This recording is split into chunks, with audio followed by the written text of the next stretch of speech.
change it, you can modify it, you can make it exactly what you want. I do think there is a place for simulations. So there are certain things that when you're teaching, they require that you're in the place. So the example I always use is, say you want to teach people how to work in a nuclear power plant.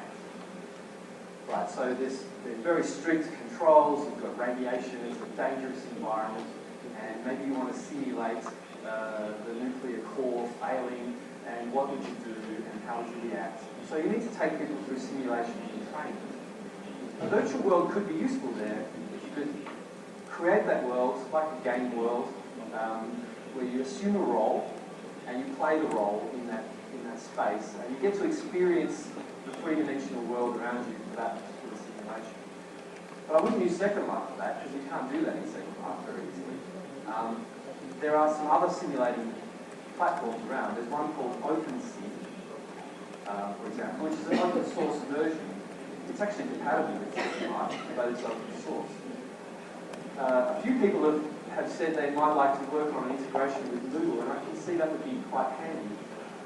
Imagine a module in Moodle where the teacher set up the scenario and said, this student is going to play this role, this student will play this role, and this information is pushed into a world created for that class where then people can interact in the simulation.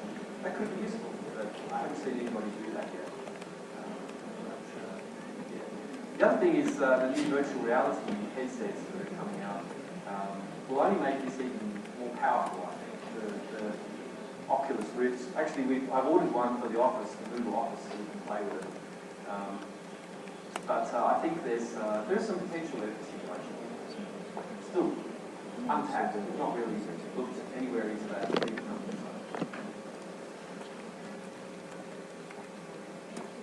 Quiero comentar algo.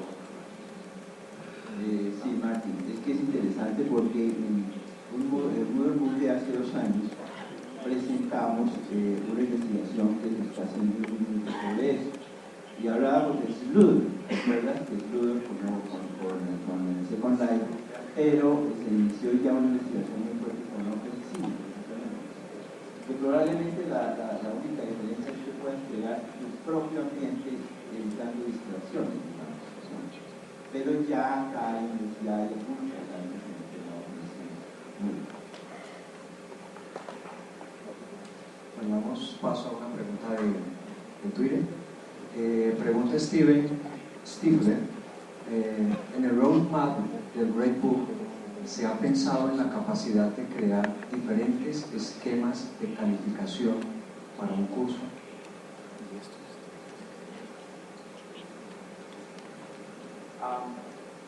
Yeah, just firstly, on Manuel's point, there are lots of people doing virtual worlds, but I think we always need to look at what's being learned, what the learning is. Because they are fun, and they are cool, and they are interesting, but what's the learning? We always have to, all of us have to always think, where's the learning going on? With the grade book, so multiple schemes for grading. Well, we already have that. So describe a bit what we have, and maybe you're aware. But if I'm not answering the question, please ask again. So you can grade things by simple numbers. You can grade things like assignments using rubrics. Mm-hmm. The rubrics have criteria that you can define yourself, and you can grade things that way. You can also grade with feedback, just textual feedback, that can be feedback, actual comments on things. You can grade with letters, A, B, C, D, use schemes like that. You can do that now too. As I said in my keynote, the new grade book will let you type in those numbers as well. So you can say, I'll give you a B, and Moodle will convert that to a 74%. Whatever you choose. You can also define those scales. So if you want to type good, very good, and bad, you can also type those things in as well, and they'll be converted to grades. Is there anything else that you wanted that I haven't talked about? to ask that question. Who asked that question? You at the back, yeah? In the red shirt. Oh, sorry. Oh. Sí, con respecto a la parte de evaluación, se ha pensado yo celebro que en la parte 1, la parte 2, se está trabajando ya la evaluación por competencias. Se tiene pensado diferentes niveles de calificación en la parte de competencias. Me explico, yo genero una rúbrica para trabajar sobre un tema, pero en Moodle no he podido crear que para una competencia evalúe varios ítems de conocimiento. ¿Hay alguna herramienta que permita hacer eso? Yes, that's the outcomes. We call it the outcomes project. OUTCOMES. There is code already that's come from Moodle Rooms, one of the Moodle partners, and we just have to integrate it into core. The essence of what that does is it lets you, when you're grading small things, so assignments, quiz questions, through Moodle, they can be graded on a scale. Maybe competencies, yes, you have the competency, no, you don't, or you need more detail. And then all of these are collected at the course level, and the teacher can say, can look at them and say, yes, this person, based on all these little evidences, does know this thing, and can manually say, yes, they know it, and check. And then this goes against the user, the student. So the student now has a competency, and someone has said they can do it. It hasn't gone into core already because there's some details in there. Should we collect competencies from multiple courses, the same competency, and add them up? Also, what are the algorithms that we can do this automatically? So maybe we say, if they've proved 3 times that they know something, we will assume, yes, they know it. Or maybe there's more complicated algorithms than that. So maybe we need plugins so people can invent new algorithms to decide if somebody knows something or not. So there's details in there that are still not worked out, and that's what we're working on. So, but if you're interested, search for outcomes, Moodle outcomes, and maybe specification. And on our Moodle docs, we have a very large specification that describes it full in English. But any feedback is good. Una pregunta de una de nuestras conferencistas, Paola Amadeo, preguntaba ¿cómo ves a Moodle en los próximos 20 años? ¿Cómo te parece que será la educación? 20 years. Well, I think as long as we listen to the community and the community leads us where to go, then we will be the tool that the community needs. So that's the easy answer. I mean, personally, I think we are going to get away from screens. We're going to be becoming more voice, and Moodle will sort of become invisible. I mean, there'll be a web interface for management, but I think students and teachers will be doing a lot more voice and other means of interacting with some device. 20 years away, imagine what the internet was 20 years ago compared to now. It can be as different again in 20 years, if not more. I mean, we may have chips in our heads, owned by the US government, that is somehow we're interacting wirelessly all the time. Who knows? Right? Science fiction shows us a lot of answers, but we don't know which ones come true. Yeah, maybe. But I think the idea of wearable devices, and these things will get smaller and smaller. It's even though we're having fun with our fingers on a piece of glass at the moment, that's going to look very antique in 20 years.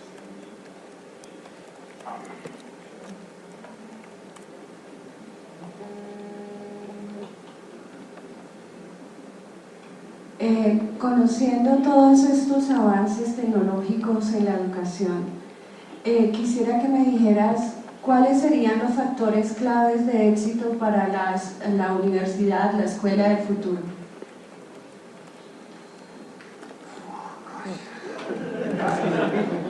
big questions. That's one of the questions I had for you, actually. When do you see universities? Because this is it's a big debate around the world. What is a university good for? Personally, I always look back to that experience I had at university with a mentor that I told you about, that I found someone who spent all their time thinking about a subject and was able to communicate, and I could learn from that person just by having lots of conversations, random conversations with them. And that was the university provides that space. And there's nothing quite like it.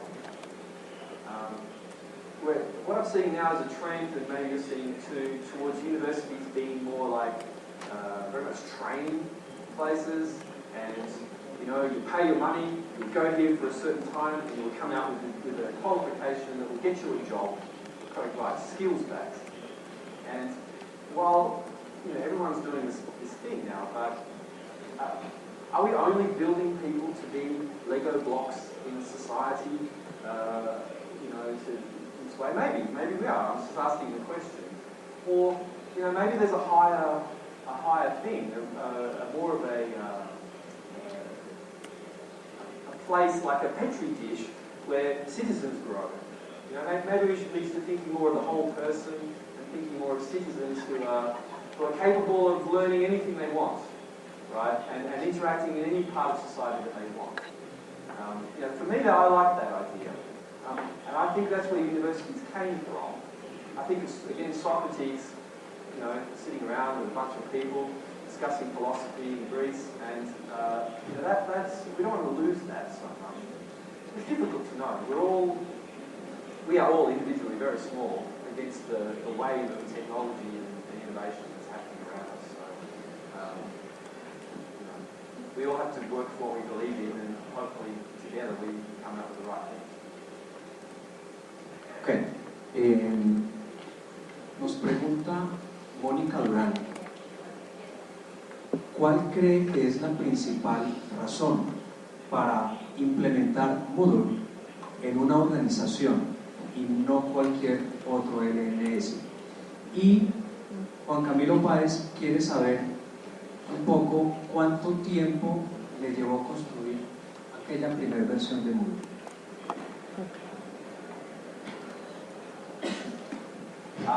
Okay, two very different questions. So, the first one, I'll answer the first one earlier in time. I'll answer in time order. So Moodle, in the beginning, I sat down. I knew I was going to build something. I had to find a name, because I had to name the first file something. And I spent some time sitting down making the word Moodle. It's a long story, but it had to be a domain name free, it had to be an acronym. Had to have the right words in it. Anyway, I sat down. From then, it was approximately 3 years working by myself, long hours, every day, doing a lot of thinking. I had a friend, Shane Elliott, who had spare time, and he would sometimes sit with me in my office, and we'd work on some things together. So some of the early work was from Shane, my friend.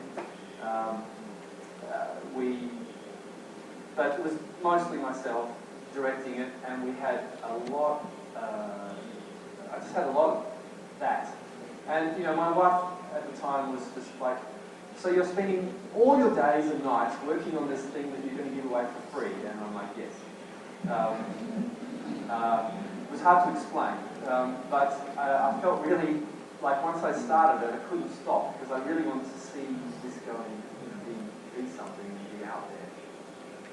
And so it took quite a few years. But the very moment I put it on the internet as a beta version in November 2001, and the next day, a guy in British Columbia, Canada, downloaded it and was playing with it and was going to install it for his school. And he was 70 years old. And he still is a Moodler now. So he's Moodler number 2, really. And then there's a lot of people using it. And then it wasn't until